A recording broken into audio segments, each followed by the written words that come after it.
sa mang chen to nu kha ngil jai re la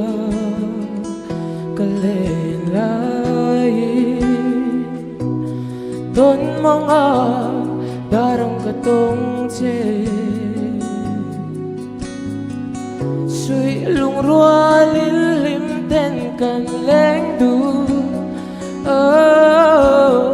hayang chang in ni silo kang aye mai che o lung run ilim kale chati tam tu mai lamang letan karing silo che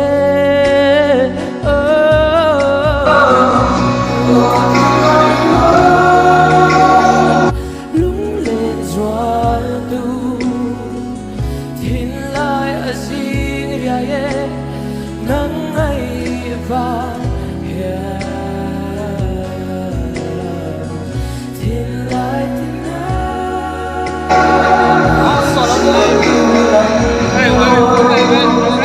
tôn mong mô la darang kalau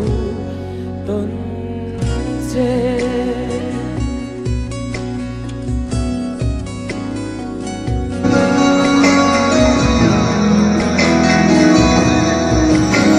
tôn mong mình đón vui silo lung đi ngaya vai tur hi anh ăn thiên lai ti thar turan mo lúa zolo lung đi mi ton ô thân mong lung lên xóa tu thiên lai ở riêng nắng ngày và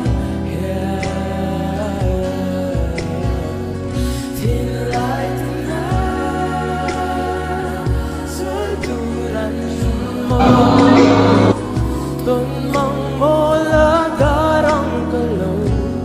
tôn che ô tôn mong